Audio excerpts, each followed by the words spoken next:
Sekarang kita bernyanyi dengan judul Bangkit Suka Nama Yesus. 1,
2, 3. Tentu kebinekaan tunggal ika ini telah dijelaskan sebelumnya pada Pak Boni Jega mengenai keberagaman yang ada di dalam kebinekaan tunggal ika ataupun yang berada di negara kita Indonesia. Tentu dalam hal ini saya bertanya dulu kepada kami semua, apa itu yang dimaksud dengan keberagaman? Keberagaman. Ada yang lain? Untuk menjaga toleransi. Ada yang pendapat lain? Keberagaman itu kayak agama, suku, dan ras. Baik, itu benar yang dikatakan ada di semua bahwa keberagaman ini adalah suatu perbedaan-perbedaan yang saling mengikat satu sama lain yang mempersatukan antara yang satu dengan yang lain. Misalnya, kita di negara kita Indonesia ini memiliki keberagaman serta perbedaan-perbedaan yang di dalamnya, baik itu perbedaan agama, suku, ras, budaya maupun bahasa. Oleh karena itu, dalam keberagaman ataupun perbedaan-perbedaan di negara Indonesia ini, tentu kita harus menghargai toleransi serta religius dalam menghargai perbedaan-perbedaan yang ada. Tentu misalnya saja, kita di negara Indonesia ini memiliki 6 agama, yaitu agama Islam, Kristen Protestan, Katolik, Hindu, Buddha, dan Konghucu. Tentu dalam 6 agama tersebut memiliki tata cara ibadah yang berbeda. Maka dari itu, kita sebagai masyarakat ataupun sebagai warga negara yang memiliki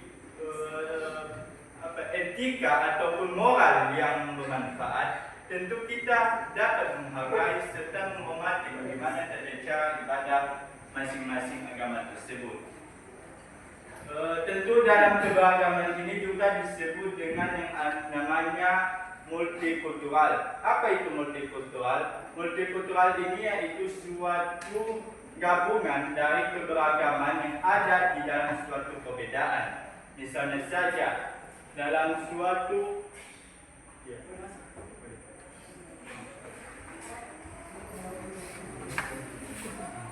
kembali bahwa keberagaman multikultural ini yaitu suatu gabungan dari perbedaan-perbedaan yang ada. Misalnya saja, kita juga Indonesia memiliki perbedaan seperti agama, suku, budaya, ras maupun bahasa. masa. Oleh karena itu, sebagai warga negara Indonesia, tentu kita sebagai masyarakat ataupun warga negara yang memiliki etika dan moral, tentu kita dapat menghargai serta menghormati dan toleransi dalam perbedaan-perbedaan yang ada tersebut tanpa menciptakan konflik di dalamnya. Tentu dalam perbedaan multikultural ini kita juga harus dapat mengembangkan ataupun kita dapat mengajukan ataupun memberikan suatu tanggapan kita dalam bermusyawarah ataupun bermufakat dalam masyarakat ataupun dalam suatu desa. Tentu dalam bermusyawarah tentu adanya pendapat-pendapat yang berbeda.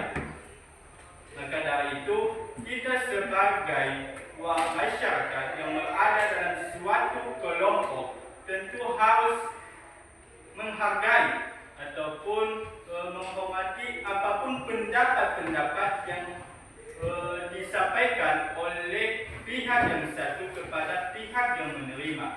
Tentu dari itu juga sebagai pemimpin ataupun kepala desa yang berada di suatu masyarakat tentu memiliki strategi ataupun upaya yang dilakukan bagaimana suatu masyarakat tersebut dapat menciptakan masyarakat ataupun lingkungan yang harmonis sehingga masyarakat ataupun yang berada di desa tersebut dapat menghargai serta menghormati perbedaan-perbedaan ataupun pendapat yang ada. Nah, sebelumnya dulu Pak Boni telah menjelaskan bagaimana keberagaman sosial budaya pada masyarakat. Sebelumnya saya bertanya kepada adik-adik, apa saja keberagaman yang ada di desa ataupun yang budaya-budaya yang ada di desa? Bagaimana pendapat adik-adik mengenai keberagaman budaya yang ada di lingkungan desa kita? Apa itu salah satu contohnya? Perbedaan agama.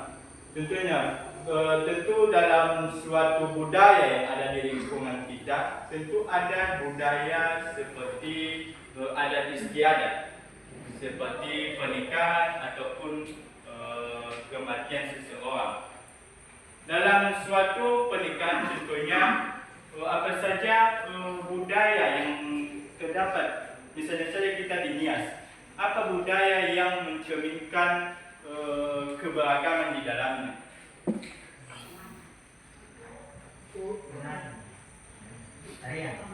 Tarian, apalagi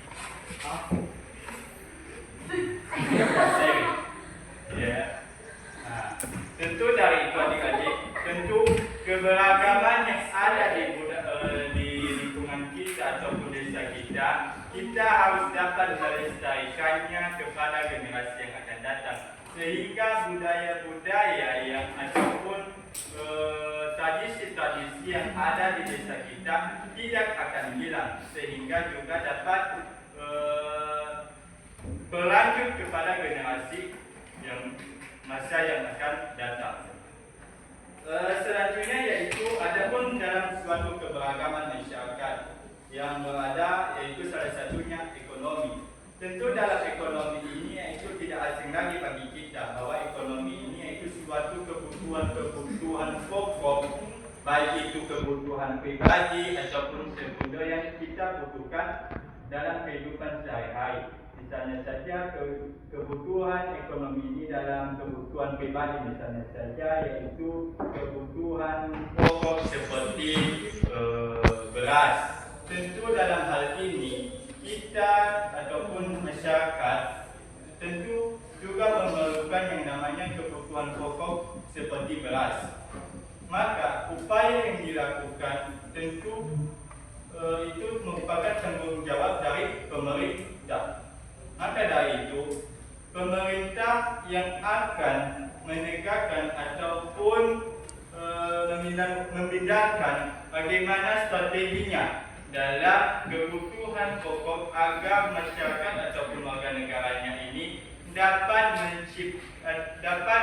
menciptakan ekonomi yang lebih baik bagi masyarakatnya agar warga negaranya ataupun warga kita negara Indonesia tidak merasa yang namanya kelaparan. Tentu dalam hal ini pemerintah dapat berupaya bagaimana strategi ataupun upaya yang dia lakukan dalam menciptakan ekonomi yang lebih baik dalam masyarakatnya ataupun dalam warga negaranya. Tentu dari itu adik-adik semua, pemerintah akan melakukan suatu kerjasama dalam luar negeri, seperti kita di Indonesia ini bekerjasama dengan negara Malaysia, Singapura, Thailand ataupun negara-negara yang memiliki potensi yang baik akan kebutuhan pokok ataupun pangan. Sehingga kerjasama ini juga dapat menciptakan peluang bagi pemerintah kita negara Indonesia dalam mensukseskan atau membantu kita sebagai warga negara Indonesia dalam menciptakan ekonomi yang lebih baik. Kebutuhan pokok yang ada di negara kita Indonesia ini dapat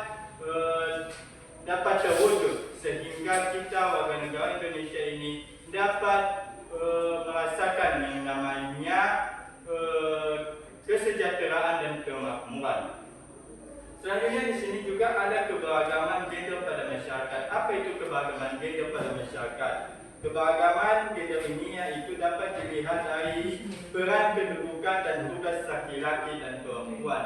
Tentu dalam suatu keluarga tentu ada yang namanya kepala keluarga beserta anggota dari kepala keluarga tersebut. Tentu peran dari seorang ayah misalnya yang berperan sebagai kepala keluarga, tentu dia ini akan mempunyai tugas penting dalam keluarganya, yaitu mencari nafkah untuk kebutuhan anak, istri dan keluarga yang ia tanggung jawabkan. Tentu dari itu juga ada pula pihak kedua, yaitu ibu yang mengurus rumah tangga, yang menjaga dan merawat anak-anaknya. Itu termasuk keberagaman gender dalam masyarakat, bagaimana tingkat antara laki-laki dan perempuan dalam suatu kelompok. Begitu pula yang tentu